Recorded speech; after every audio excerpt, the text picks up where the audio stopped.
प्यारे बच्चों, मैं प्रदीप कुमार कुशवाहा, सहायक अध्यापक वाणिज्य, राजकीय जुबली इंटर कॉलेज गोरखपुर से एक बार फिर आप सभी का कक्षा 10वीं के वाणिज्य विषय में स्वागत करता हूं। आज हम लोग इस विषय के अंतर्गत तृतीय अध्याय में बैंक संबंधी जो लेन देन है इसके द्वितीय भाग का अध्ययन करेंगे। तो आइए जानते हैं कि हम लोगों ने पिछली वीडियो क्लास में क्या क्या पढ़ा था और आज क्या पढ़ने वाले। पिछली वीडियो क्लास में ये चीज़ें हमने पढ़ी थी। भाग 2 में हम इन महत्वपूर्ण बिंदुओं पर चर्चा करने वाले हैं कि पहले क्या पढ़ा था वह जानेंगे, उसकी पुनरावृत्ति करेंगे। साथ ही साथ चूंकि आज हम लोग को बैंक संबंधी लेन देन का लेखा जानना है, जनरल एंट्री करना सीखना है कि बैंक से के जो लेन देन होते हैं उसकी जनरल एंट्री कैसे करते हैं, तो कक्षा 9 में जो हमने जनरल के मुख्य नियम पढ़े थे उसको भी हम लोग दोहराएंगे। अब उसके बाद से बैंक संबंधी लेन देन के लेखे के बारे में जानेंगे कि कितने तरह की जनरल एंट्री है, कैसे कैसे करते हैं, वो सारी चीज़ें हम सीखेंगे। एक आंकिक उदाहरण को भी हम लोग ले करके देखेंगे और जानेंगे कि हमने जो सीखा है वह उसका उपयोग कैसे करना है, और अंत में गृह कार्य लेंगे। तो बच्चों, हम लोग शुरू करते हैं बैंक संबंधी लेन देन का द्वितीय भाग। तो पुनरावृत्ति में पिछली वीडियो क्लास में हमने क्या पढ़ा था उसको एक बार देख लेते हैं। सबसे पहले हम लोगों ने जाना था कि बैंक क्या है, तो इसकी परिभाषा के तौर पे हमने पढ़ा था कि बैंक एक ऐसी कंपनी है जो बैंकिंग का कार्य करती है। बैंकिंग का कार्य क्या है? मुद्रा की जमाओं को स्वीकार करना और ऋण प्रदान करना। तो बैंकिंग का जो कार्य है वो 3 भागों में बांटा गया था: मुख्य कार्य, सहायक कार्य और एजेंट संबंधी कार्य। जिसके मुख्य कार्य में हम लोगों ने जमा स्वीकार करना और ऋण प्रदान करना सीखा था। सहायक कार्यों में आपने जाना था कि बैंक अलग अलग तरह के सहायक कार्य करता है, जैसे लॉकर की सुविधा प्रदान करता है, विदेशी विनिमय करता है, प्रतिभूतियों का क्रय विक्रय करता है, पत्र मुद्रा का निर्गमन करता है, आर्थिक परामर्शदाता का कार्य करता है। और एजेंट संबंधी कार्यों में हम लोगों ने जाना था कि ग्राहक की तरफ से बैंक विभिन्न प्रकार के जो चेक होते हैं, ड्राफ्ट होते हैं, साख पत्र होते हैं, उनका भुगतान भी करता है, और यदि ग्राहक को यह मिल रहा है तो उसकी वसूली भी करता है। साथ ही साथ ग्राहक की जो किस्तें होती हैं, जो बिल होते हैं, उसका भी भुगतान करता है। और क्या हम लोगों ने सीखा था? हम लोगों ने सीखा था कि बैंक में जो खाते खोले जाते हैं वह कितने प्रकार के होते हैं, जिसमें सबसे पहले हम लोगों ने सावध जमा खाते के बारे में जाना था कि इसमें एक ही बार धनराशि जमा होती है और एक ही बार निकाली जाती है, इसमें सबसे अधिक ब्याज हमको मिलता है। बचत खाते के बारे में जाना था कि यह छोटी छोटी बचत को इकट्ठा करने के लिए होता है, इसमें ब्याज की मात्रा सावध जमा खाते से कम होती है। आवर्ती जमा खाता पढ़ा था। आवर्ती जमा खाता क्या है कि यह छोटे छोटे दुकानदार एक मासिक किस्त के आधार पर एक निश्चित समय अवधि के लिए जो पैसा जमा करते हैं वह आवर्ती जमा खाते में ही जमा होता है। चालू खाते के बारे में हम लोगों ने जाना था। यह व्यापारियों का खाता होता है। व्यापारी लोग अधिकतर इस खाते को खोलते हैं। इसमें कितनी भी बार धनराशि जमा की जा सकती है, कितनी भी बार धनराशि निकाली जा सकती है। इसमें बैंक बहुत कम ब्याज देता है या ब्याज नहीं देता है। और गृह गुल्लक खाते के बारे में भी हम लोगों ने जाना था, जो घरेलू महिलाएं और बच्चों के लिए उपयोगी होता है। साथ ही साथ साख पत्रों में हमने चेक के बारे में जाना था, उसके अर्थ, परिभाषा और प्रकार को सीखा था। चेक का रेखांकन कैसे होता है, उसका अनादरण किन परिस्थितियों में होता है और उसका बेचान कैसे किया जाता है, यह भी हम लोगों ने सीखा था। और बैंक ड्राफ्ट जो कि एक साख पत्र है, इसके बारे में भी हम लोगों ने जाना था। तो बच्चों, आज हम लोग क्या पढ़ेंगे? आज हम लोग को बैंक संबंधी लेन देन के बारे में पढ़ना है कि बैंक की जनरल एंट्री कैसे की जाती है अपनी पुस्तकों में। तो उसके लिए कक्षा 9वीं में जो हम लोगों ने जर्नल एंट्री के मुख्य नियम सीखे थे उसके बारे में जानना जरूरी है कि वह नियम क्या थे, उसको एक बार दोहराना जरूरी है। तो हम लोगों ने जाना था कि 3 तरह के खाते होते हैं। एक होता है आपका व्यक्तिगत खाता, एक होता है वास्तविक खाता और एक होता है अवास्तविक खाता। व्यक्तिगत खाता व्यक्तियों के नाम से होते हैं, पूंजी खाता एक तरह का व्यक्तिगत खाता है। वास्तविक खाता संपत्तियों के जो खाते होते हैं वह वास्तविक खाता हो गया, और जो व्यय और हानियां, आय और लाभ होते हैं उनके जो खाते होते हैं वो अवास्तविक खाते कहलाते हैं। तो व्यक्तिगत खाते में क्या नियम हम लोगों ने पढ़ा था? पाने वाला जो होता है व्यक्ति वह डेबिट किया जाता है और देने वाले व्यक्ति को क्रेडिट किया जाता है, यह हम लोगों ने सीखा था। यदि कोई व्यक्ति कुछ पाने वाला है उसको धनराशि या कुछ मिल रहा है तो वह डेबिट होगा, और यदि वह देने वाला है तो ऐसी स्थिति में वह क्रेडिट होगा। इसी तरह वास्तविक खाते में व्यापार में आने वाली संपत्ति को हम डेबिट करते हैं और व्यापार से जाने वाली जो संपत्ति है वह क्रेडिट की जाती है। व्यापार के अंदर कोई संपत्ति आएगी तो डेबिट होगा, व्यापार से बाहर कोई संपत्ति जा रही है तो वह क्रेडिट होगा। अवास्तविक खाते, तो यहाँ पे जो हमारे व्यय हैं, जो हानियां हैं, उनको हम क्या करते हैं, डेबिट करते हैं। इसी तरह जो आय है और जो लाभ है इनको हम क्या करते हैं, क्रेडिट करते हैं। मतलब सभी प्रकार के व्यय और हानियों को डेबिट किया जाता है, सभी प्रकार के आय और लाभों को क्रेडिट किया जाता है। साथ ही साथ हम यहाँ पे कुछ अन्य नियमों को भी पढ़ेंगे जो सामान्य तौर पे हमको जानना जरूरी है और उसको दोहरा रहे हैं हम।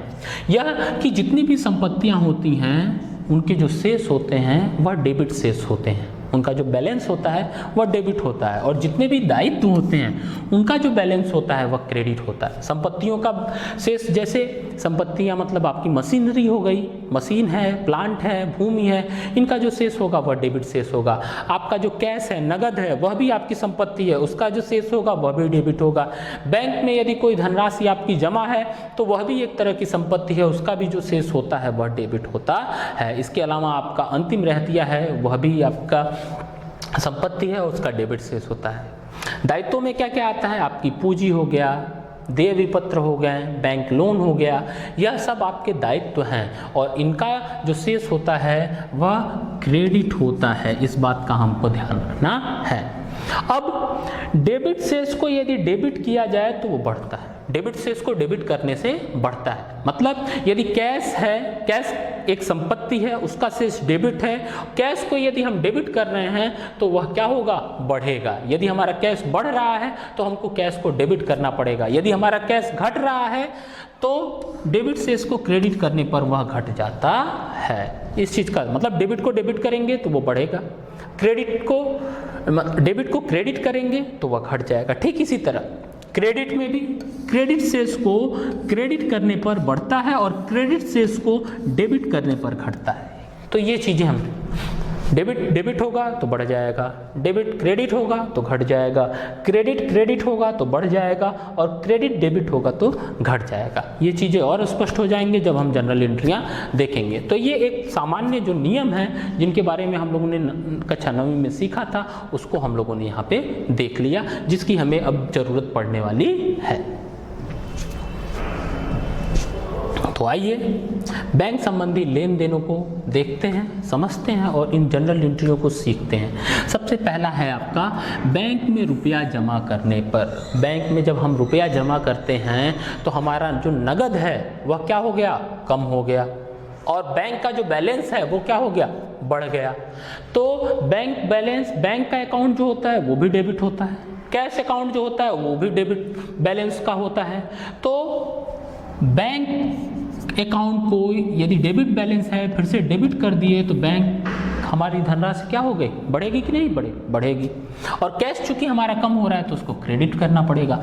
तो इस तरह से जो एंट्री बनती है बैंक में रुपया जमा करने की वह बनती है bank account debit to cash account. ठीक, चेक द्वारा रुपया निकालने पर, चेक द्वारा रुपया निकालना है या बैंक में जा करके रुपया निकालना है, दोनों परिस्थितियों में एक ही एंट्री होगी।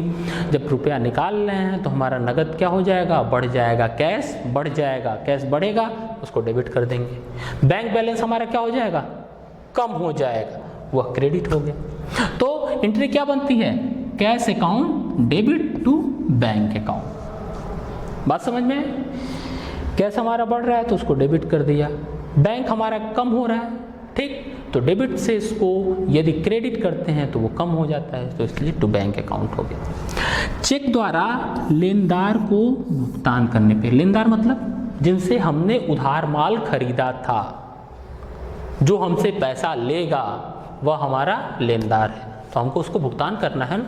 तो चेक द्वारा यदि हम उसको भुगतान कर रहे हैं तो पैसा कौन पा रहा है, लेनदार पा रहा है। तो पाने वाले व्यक्ति को क्या करते हैं, डेबिट करते हैं। तो क्रेडिटर्स अकाउंट मतलब उसका जो नाम हो, यदि राम पा रहा है, राम हमारा लेनदार है तो राम का अकाउंट श्याम है तो श्याम का अकाउंट क्या हो जाएगा, डेबिट हो जाएगा। अब जब हम पैसा दे रहे हैं तो हमारा बैंक बैलेंस क्या होगा, कम होगा, क्योंकि हम चेक दे रहे हैं ना, तो वो कम हो जाएगा। लेकिन इसका शेष तो क्या होता है, डेबिट होता है, तो वो क्रेडिट जब होगा तभी तो कम होगा।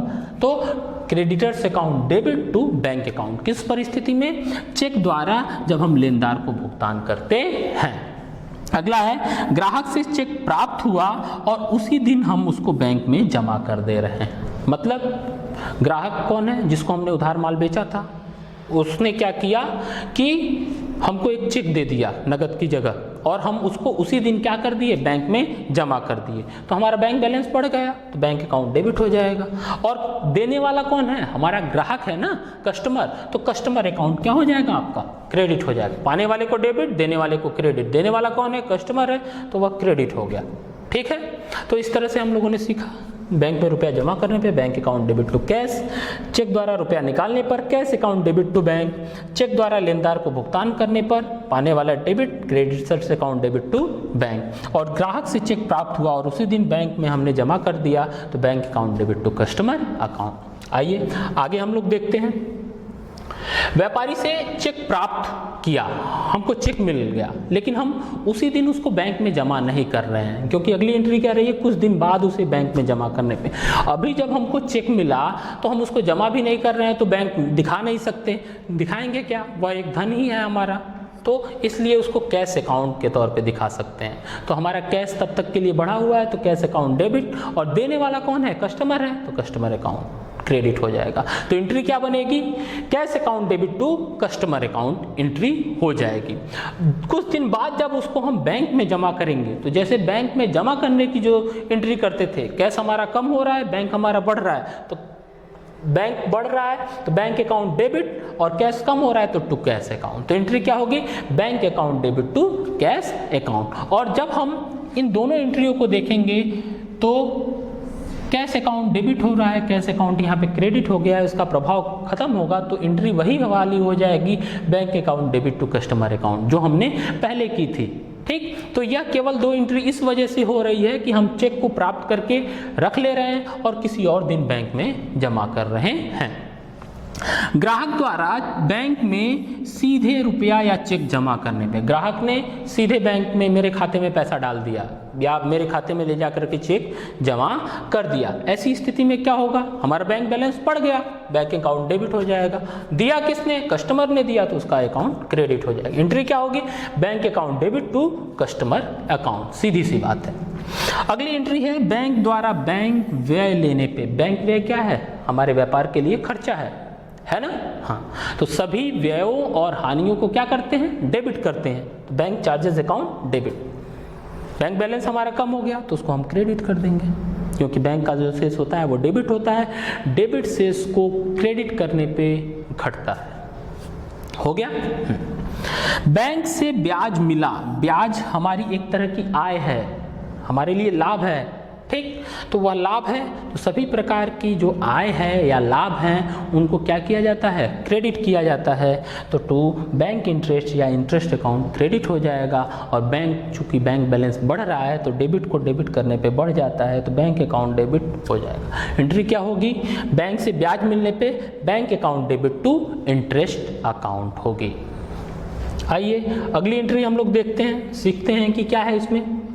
किसी प्राप्त चेक को उसी दिन बेचान करने पे, मतलब जिस दिन हमको चेक मिला उसी दिन हमने बेचान कर दिया। बेचान करना क्या होता है, पिछली वीडियो क्लास में मैंने आपको बताया था, यदि मुझे कोई चेक मिला और मैंने उसे किसी और के नाम लिख दिया, उसका भुगतान स्वयं न लेकर के मैंने उसका भुगतान किसी अन्य को कर दिया, तो वह क्या कहलाएगा, वह बेचान कहलाएगा। ऐसी परिस्थिति में एंट्री क्या होगी, यदि उसी दिन बेचान कर दे रहे हैं, क्या एंट्री होगी, पाने वाला डेबिट, देने वाला क्रेडिट। पाया कौन पाया, जिसको हमने दिया वह पाने वाला है, तो इंडोर्सी अकाउंट डेबिट, और जिसे मतलब मुझे जिसने दिया होगा वह देने वाला है, तो उसका अकाउंट क्रेडिट हो जाएगा। ठीक, जैसे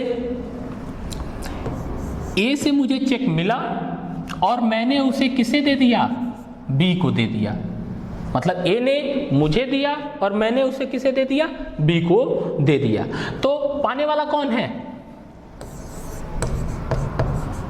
पाने वाला है, और देने वाला कौन है, ए है, तो एंट्री क्या होगी, पाने वाला डेबिट डीज अकाउंट डेबिट और टू एज अकाउंट हो जाएगा, ठीक ना। हाँ, तो इंडोर्सी मतलब चेक प्राप्तकर्ता का खाता डेबिट और चेक देने वाले का खाता जो कस्टमर है हमारा वह क्रेडिट हो जाएगा। किसी प्राप्त चेक को किसी अन्य दिन बेचान करने पर, मतलब उस दिन बेचान ना करके हम किसी अन्य दिन कर रहे हैं, उस दिन जब हमको चेक मिलेगा तो एंट्री क्या करेंगे, चेक हमको मिला तो हम उसको बैंक में भी जमा नहीं कर रहे हैं, क्या एंट्री होगी बताइए, कैश हमारा बढ़ जाएगा, कैश अकाउंट डेबिट, ठीक, और देने वाला जो भी कस्टमर है तो cash account debit to customer account करेंगे, ठीक है। अब हम उसको बेचान कर रहे हैं तो पाने वाला डेबिट होगा तो इंडोर्सी अकाउंट डेबिट हो गया, और हमारा कैश कम हो गया तो टू कैश अकाउंट हो जाएगा। बात समझ में आई। तो इस तरह से endorsee account debit to cash हो जाएगा जब हम किसी प्राप्त चेक को किसी अन्य दिन बेचान करेंगे। उस दिन जब हमको चेक मिलेगा तो हम उसको उसकी एंट्री ऐसे करेंगे, कैश अकाउंट डेबिट करेंगे और टू कस्टमर जो हमारा है जिसने हमको चेक दिया है उसका अकाउंट हम क्रेडिट करेंगे या एंट्री करेंगे, और जब हम उसका बेचान कर रहे हैं तो endorsee account debit to cash. तो ये एंट्री करना तो हम लोगों ने इससे पहले वाली स्लाइड में सीखा था।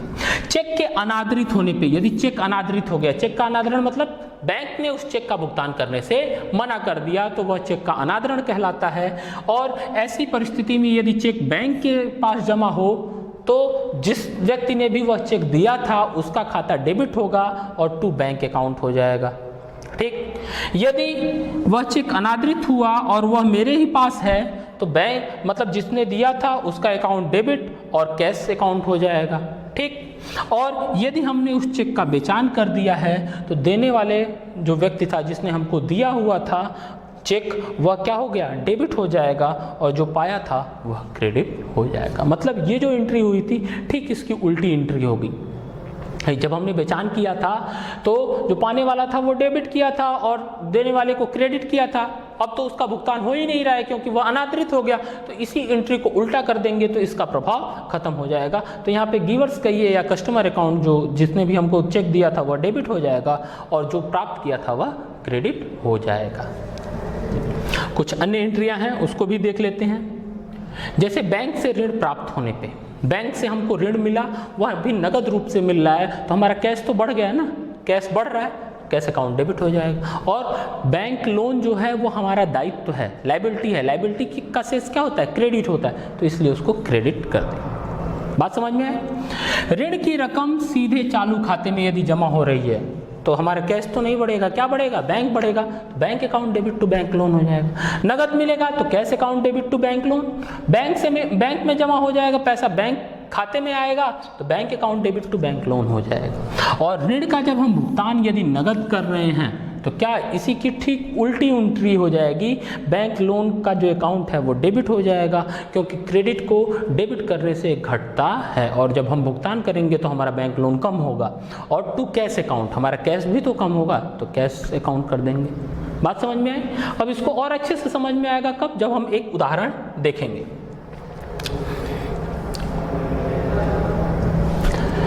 उदाहरण लिख रहा है 1 मार्च 2018 को रवि ने 50,000 रुपये से एक चालू खाता खोला और निम्नलिखित व्यवहार उसमें हुए। माल खरीदा है, चेक दिया 12,000 रुपये का, सावध जमा खाते में 8,000 रुपये जमा किए, हरीश को माल बेचा और भुगतान में चेक मिला जो अभी बैंक में हमने जमा नहीं किया वो 3,000 रुपये हैं, बैंक में हमने 13,000 रुपये जमा किए, हरीश से जो चेक प्राप्त हुआ था उसको भी बैंक में हमने जमा कर दिया, हरीश का जो चेक हमने बैंक में जमा किया वह क्या हो गया, अनादरित हो गया, बैंक ने भुगतान करने से मना कर दिया। रवि किशन से हमको चेक मिला और उसी दिन हमने उसको बैंक में जमा कर दिया। कितनी धनराशि का था, 5,000 रुपये का था। निजी उपयोग के लिए मतलब अपने फ़ायदे के लिए हमने ड्राइंग की, ठीक, और वह 2,000 रुपये की है। वेतन का हमने भुगतान किया है, 1,500 रुपये हैं। प्रेम से प्राप्त हुआ चेक और मोहन को बेचान कर दिया 4,000 रुपये का। बैंक द्वारा कमीशन काटा गया 150 रुपये। बैंक ने लाभांश वसूल किया 900 रुपये का, ठीक, यह हमारी आमदनी है। और बीमा किस्त के रूप में हमने चेक द्वारा चुकाया है 2,000 रुपये। तो इसकी जनरल एंट्री हम लोग देखते हैं और जो हमने अभी सीखा है उसको उस पर प्रयोग करके देखते हैं कि वह हमें कितना याद है। तो सबसे पहली एंट्री 1 मार्च 2018 को रवि ने 50,000 रुपये से चालू खाता खोला। चालू खाता खोला मतलब बैंक में 50,000 रुपये उस खाते में उसने जमा कर दिए। तो हमारा कैश क्या हो गया? कम हो गया। बैंक बैलेंस क्या हो गया? बढ़ गया। तो बैंक और कैश दोनों का शेष डेबिट होता है, तो डेबिट को डेबिट करने से बढ़ता है, बैंक अकाउंट डेबिट हो जाएगा, और डेबिट को क्रेडिट करने पे कम होता है तो कैश अकाउंट क्रेडिट हो जाएगा। तो एंट्री क्या होगी? Bank account debit to cash account, और नरेशन लिख देंगे being current account open in bank, कितने से? 50,000 रुपये से यह हो जाएगा। माल खरीदा और चेक दिया 12,000 रुपये। माल खरीदा, व्यापार में आने वाली संपत्ति हो गई, परचेज अकाउंट हमारा डेबिट हो गया।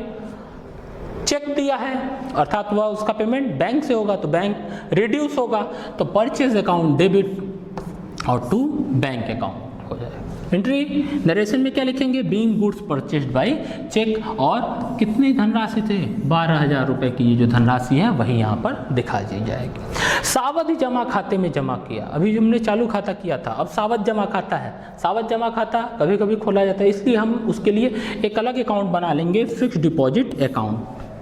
डेबिट होगा और कैश हमारा कम हो रहा है तो ये क्रेडिट हो जाएगा। कितने से हमने खोला था? 8,000 रुपये से। ये नरेशन क्या होगा?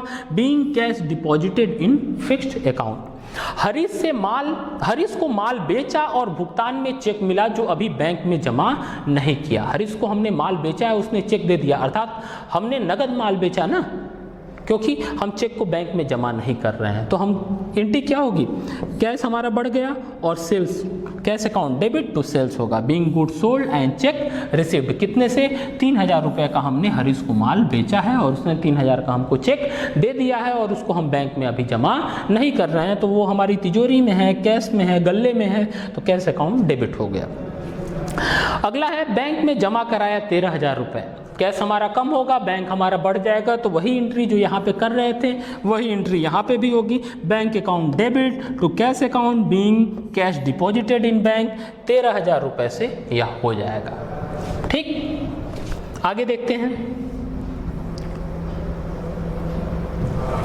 हरीश से प्राप्त चेक बैंक में जमा किया। बैंक में चेक जमा कर रहे हैं मतलब पैसा ही जमा कर रहे हैं, क्योंकि जब हमको चेक मिला था तो कैश लिखा गया था। तो bank account debit to cash, कितने से? 3,000 रुपये से हमने उसकी एंट्री कर दी। हरीश का जो चेक है वह अनादृत हो गया। हरीश का जो चेक था वह अनादृत हो गया। चेक किसने दिया था? हरीश ने दिया था। उसका खाता क्या होगा? डेबिट होगा। गिवर्स अकाउंट डेबिट टू, जिसके पास भी है चेक, बैंक के पास है तो बैंक हो जाएगा। तो Harish account debit to bank being cheque dishonoured by bank, और यह कितने से? 3,000 रुपये से।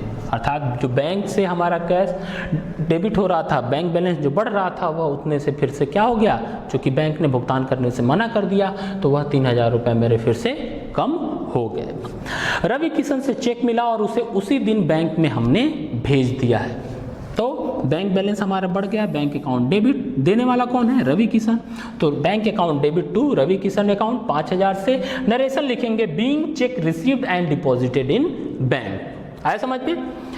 निजी उपयोग के लिए चेक द्वारा निकाले, वह एक तरह का हमारा व्यय है, तो ड्रॉइंग अकाउंट डेबिट और टू बैंक अकाउंट। बैंक का बैलेंस कम हो रहा है, ये क्रेडिट हो जाएगा 2,000 से। वेतन का भुगतान चेक द्वारा दिया, यह भी एक तरह का खर्च है, सैलरी, तो ऑल एक्सपेंसेस डेबिट होते हैं एंड लॉसेस। तो सैलरी अकाउंट क्या हो गया? डेबिट हो गया, और टू बैंक अकाउंट हो जाएगा। नरेशन लिखेंगे being salary paid by check.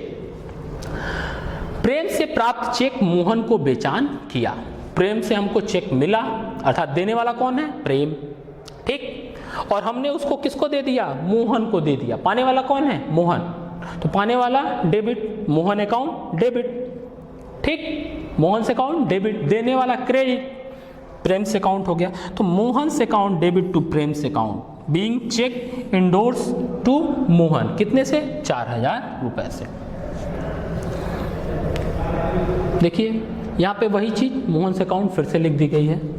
अगला है हमारा बैंक द्वारा कमीशन काटा गया 150 रुपये। बैंक कमीशन क्या है? हमारा एक तरह का खर्च है ना?